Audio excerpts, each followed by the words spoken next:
Assalamualaikum warahmatullahi wabarakatuh. Perkenalkan, nama saya Aulia Rahmadani dari kelas Pendidikan Geografi A 2019 Universitas Negeri Makassar. Pada video kali ini, saya akan menjelaskan tentang pengertian teodolit, bagian-bagian teodolit, cara menggunakan dan cara mengolah data. Untuk lebih jelasnya, marilah kita simak video berikut ini. Semoga bermanfaat bagi teman-teman sekalian. Sebelum saya menjelaskan apa itu teodolit, pertama-tama saya akan menjelaskan tentang kartografi. Kartografi adalah studi dan praktik membuat peta atau globe. Kartografi juga dapat diartikan sebagai suatu seni, ilmu, dan teknik pembuatan peta yang melibatkan pekerjaan geodesi, fotogrametri, kompilasi, dan pembuatan ulang peta. Teodolit adalah salah satu alat ukur tanah yang digunakan untuk menentukan tinggi tanah dengan sudut mendatar dan sudut tegak. Penjelasan selanjutnya yaitu bagian-bagian dari teodolit. Yang pertama, pengarah kasar, berfungsi untuk membantu pembidikan, yaitu membantu mengarah ke teropong ke target secara kasar. Yang kedua, klem pengunci vertikal, untuk mengunci teropong agar tidak dapat digerakkan secara vertikal.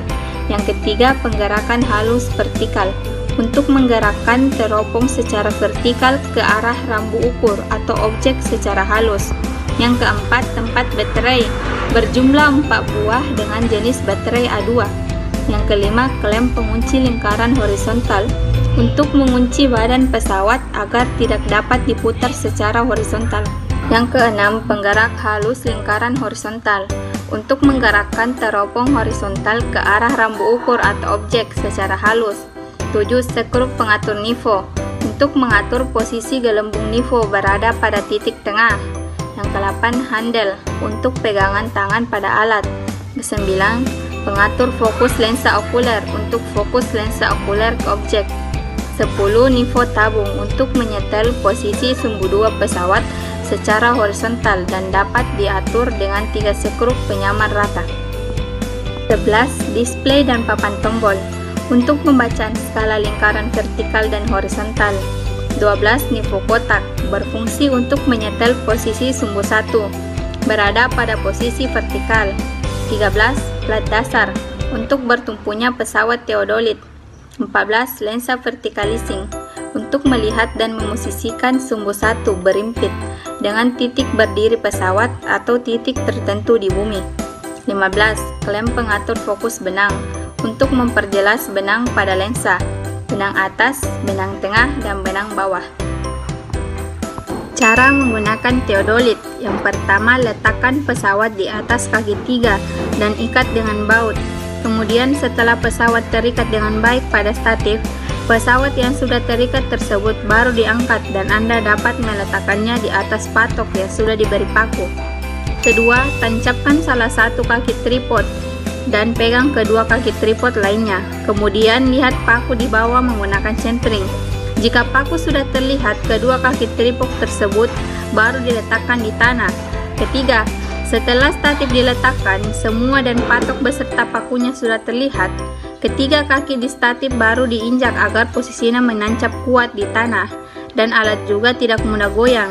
Kemudian lihat paku lewat centering. Jika paku tidak tepat, kejar pakunya dengan skrup penyetel. Kemudian lihat nifo kotak. Jika nifo kotak tidak berada di tengah, maka alat posisinya miring. Untuk mengetahui posisi alat yang lebih tinggi, lihat gelembung pada nifo kotak. Jika nifo kotak berada di timur, posisi alat tersebut akan lebih tinggi di timur. Kemudian kaki sebelah timur dapat dipendekkan. Yang keempat, setelah posisi gelembung nifo kotak berada di tengah, alat sudah dalam keadaan waterpass, namun masih dalam keadaan kasar. Cara menghaluskannya, gunakan nifo tabung. Di bawah teodolit terdapat 3 skrup penyetel, sebut saja skrup A, B, C. Dan untuk menggunakan nifo tabung, sejajarkan nifo tabung dengan 2 skrup penyetel, misalnya skrup A dan B. Kemudian lohat posisi gelembungnya. Jika tidak di tengah, posisi alat berarti masih belum level dan harus ditengahkan. Kelima, Setelah nivotabung berada di tengah, baru kemudian diputar 90 derajat atau 270 derajat dan nivotabung bisa ditengahkan dengan skrup C. Setelah ada di tengah, berarti posisi kotak dan nivotabung sudah sempurna. Yang keenam, lihat centering. Jika paku sudah tepat di lingkaran kecil, maka alat sudah dapat tepat di atas patok. Tetapi jika belum, alat harus digeser terlebih dahulu dengan mengendorkan baut pengikat yang terdapat di bawah alat ukur. Geser alat agar tepat berada di atas paku, namun jangan diputar karena jika diputar dapat mengubah posisi nivo.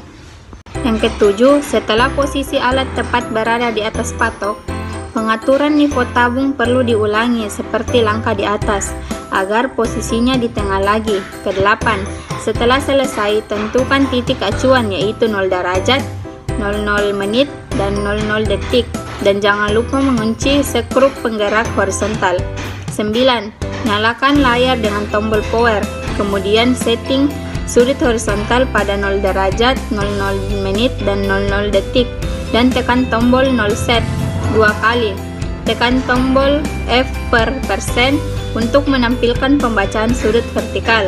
Ke-10, nah sekarang teodolit sudah siap untuk digunakan dan kita bisa mulai bekerja dengan alat ini.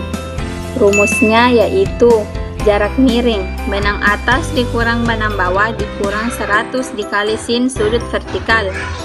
Sudut vertikal yaitu sudut yang dari awalnya 90, dia akan menentukan jarak vertikalnya dari bawah ke atas.